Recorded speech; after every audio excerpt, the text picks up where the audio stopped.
I do a lot with people who are pro-abortion. That's what I call them because that's what they truly are. And once they find out I'm Christian, they usually like to run to the Bible to think they can bring up abortion being in the Bible. Mhm. I kind of have like an idea to. They usually like to bring up Numbers 5:11 through Yeah, 30. that's pathetic. That's Yeah, not that's has nothing to do with a baby being aborted. I know. exactly. Yeah, so I kind of like I have a general sense of how to respond, but I want to like know your perspective on it. Yeah, I mean, what's there to respond? The text is clear unless you're reading NIV, which is everything. Yeah. Yeah, so I would usually say that actually nowhere in that scripture, because I've read it before a couple of times, even with these people who bring it up.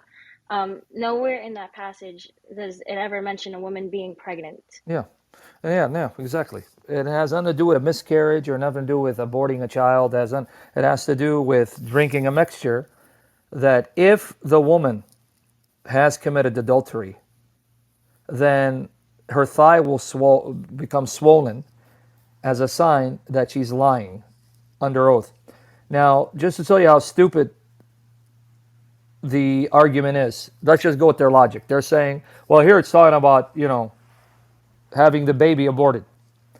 What relevance does having a baby aborted have to do with the woman committing adultery? Right. The Exactly. the context is the woman is being accused of adultery, right? Right. But she's lying about it. And then how do you know she's lying about it? Well, you're going to drink this mixture that is commanded by God. And when she drinks it, a sign she's lying, that mixture will cause her to swell, right? Yes. Now, my question to you, I want you to think critically with me. How does aborting a baby prove or disprove her adultery? Because how do you know that baby wasn't conceived by her husband? It doesn't make sense. Number two, how does her not having a baby that's aborted prove she didn't commit adultery? Yeah. Did you understand what I just said? Yeah, it's like it's gonna punish the baby and not the woman. No, that's not what I asked you. How does her not having a baby to abort through that mixture prove she didn't commit adultery? In other words, if we go with the logic of these idiots, that means that if she's conceived a child and the child is aborted, that's proof of her committing adultery. How does that make sense? So what if she didn't get pregnant through adultery and she drinks the mixture and nothing happens? So that means she didn't commit adultery? That doesn't make sense. So how does aborting a baby or no baby being conceived to be aborted prove or disprove her adultery? It wouldn't. So what relevance would there be for God to prescribe a mixture to kill an unborn baby as a sign that she's committed adultery? Well, what if she's not pregnant? Then that means that baby will not swell and then she'd miscarry or whatever, or aborted. Does that mean then she didn't commit adultery? You see how stupid this logic is? Yeah, and even like going to verse 28, but if the woman has not defiled herself and is clean, then she should be free and may conceive children. So that's my whole point. What does the mixture got to do, right? If the mixture is supposedly to abort a baby, that's their argument, right?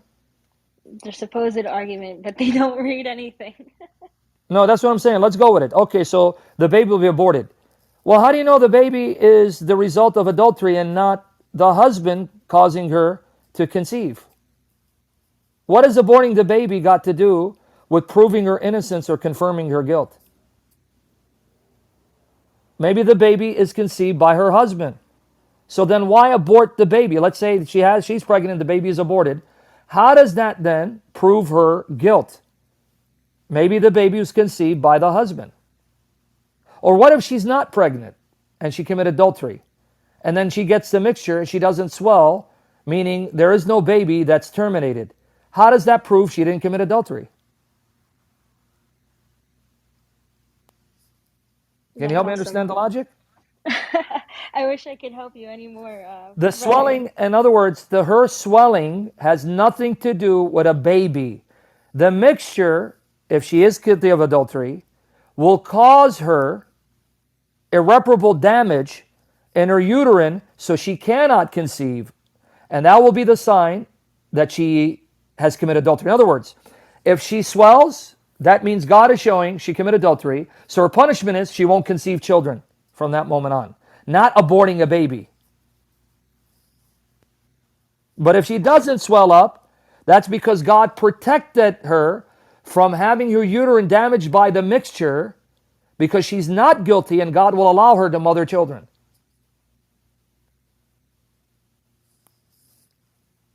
That's awesome. Yeah, that's exactly Do you understand where I what the was mixture is relating. for?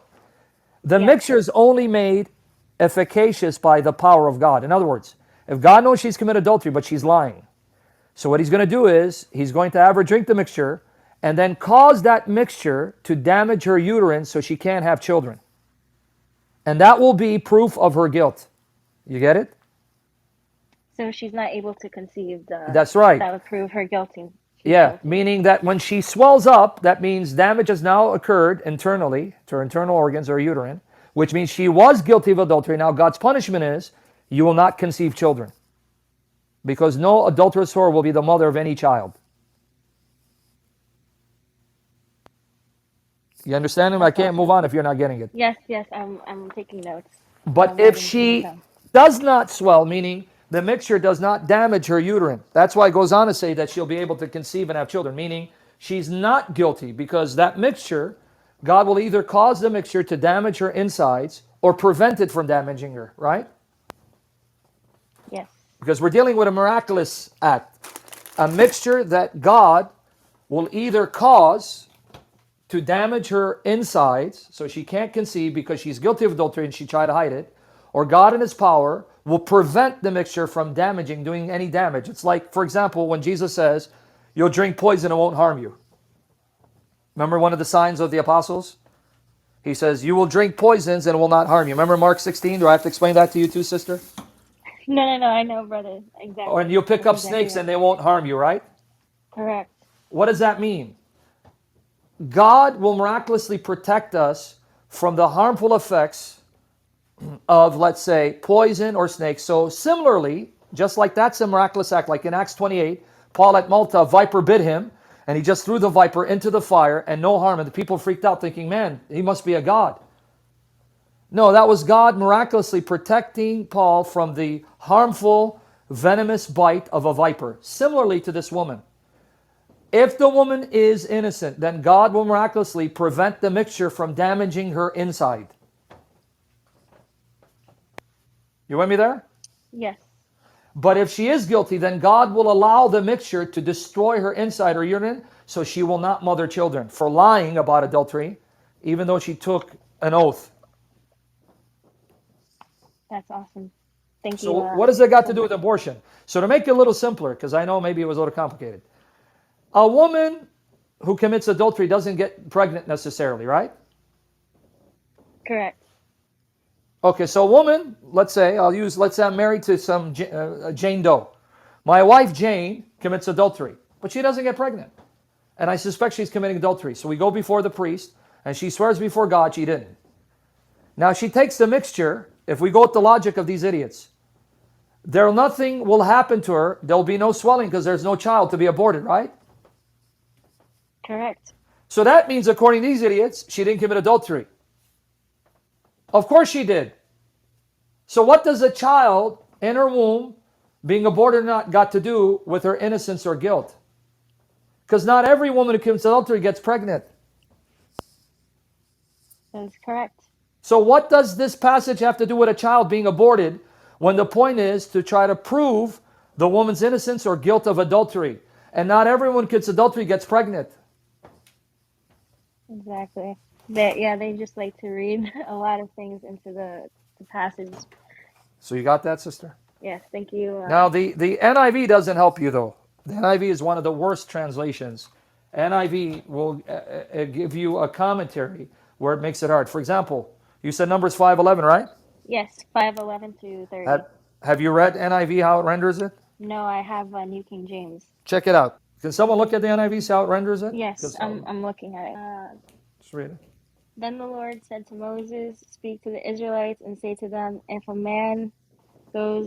man's wife goes astray and is unfaithful to him, so that another man has sexual relations with her, and this is hidden from her husband, and her impurity is undetected, since See? there is no Undetected, witness against her." right? Yep, yep. And she has not been caught in the act. Hold on one And second. if, 1 second, sister. Reread that part again because I had my earplugs off. sure, um,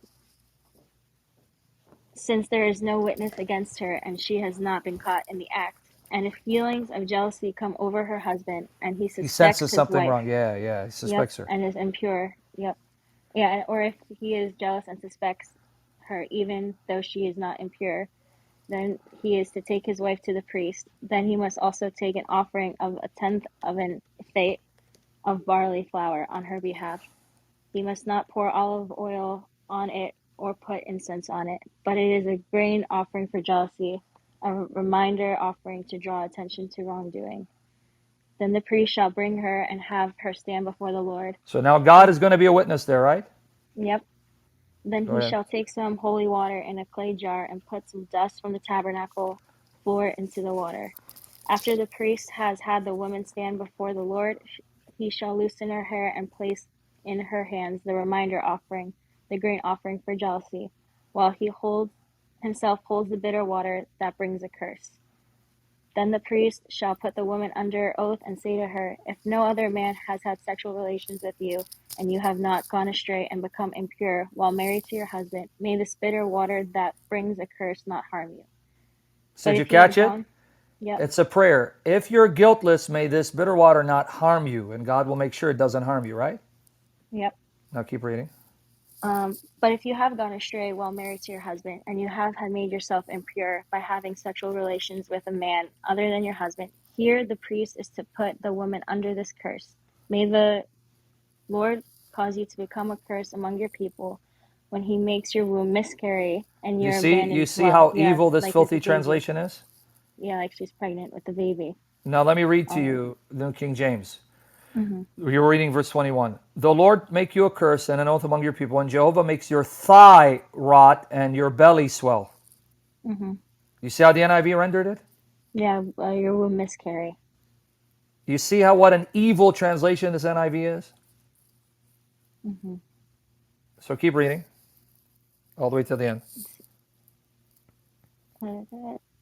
You're at 21, sister. Yep. May this water that brings a curse enter your body so that your abdomen swells or your womb miscarries. Man. And it Again. doesn't say womb, it says thigh rot. Yeah. Then the woman is to say, Amen, so be it. The priest is to write these curses on a scroll and then wash them off into bitter water. He shall make the woman drink the bitter water that brings a curse, and this water that brings a curse and causes bitter suffering will enter her. The priest is to take from her hands the grain offering for jealousy, wave it before the Lord, and bring it to the altar. The priest is then to take a handful of the grain offering as a memorial offering and burn it on the altar. After that, he is to have the woman drink the water. If she has made herself impure and been unfaithful to her husband, this will be the result. When she is to make to drink the water that brings a curse and cause bitter suffering, it will enter her, her abdomen will swell, and will cause her womb to miscarry. Do you see what And an she will, evil, wicked yeah, translation NIV is? And let me read 27, the New King James. Now watch. When he has made her drink the water, this is verse 27, then it shall be, if she has defiled herself, behaved unfaithfully toward her husband, that the water that brings a curse will enter and become bitter, and her belly will swell, her thigh will rot, and the woman will become a curse among her people. hmm Keep going. man. If, however, the woman has not made herself impure, but is clean, she will be cleared of guilt and will be able to have children. Now, before you move on, clearly the context is that this mixture is going to do damage internally to her uterine, so she cannot get pregnant. She committed Hmm. adultery. It's not that there's a baby and God's going to kill the baby. Correct. But your NIV, being wicked, translate as she's already pregnant Miscarried. and he's Yeah. going to cause the baby to be killed. Wow. Wow. Wow. This is what they're using. NIV is an evil translation. It is. I'm sorry. I know it's going to Hmm. hurt people because they do stuff like this in passages Where if you look at the context and the Hebrew words, there's nothing in the Hebrew words or the context that talks about a womb miscarrying. Yep. Wow. That's Now finish it. Read super. 28 to 20, all the way to 30, 31. 28 to This 31. then, 28. Yep, 29. Then this is the law of jealousy when a woman goes astray and makes herself impure while married to her husband, or when feelings of jealousy come over a man because he suspects his wife. The priest is to have her stand before the Lord and is to apply this entire law to her. The husband will be innocent of any wrongdoing, but the woman will bear the consequences of her sin. So clearly, what the passage is, a woman trying to cover up her adultery, and how is God going to expose her? Because that mixture will then be used by God to cause her internal damage. He's going to destroy her uterine, and the sign is her womb will swell and her thigh will rot, meaning he's going to shut down her uterine so she does not conceive because of adultery. But if not, God will protect her from the mixture. So this is a miraculous act of God acting upon the mixture, because the mixture in of itself is not going to do anything.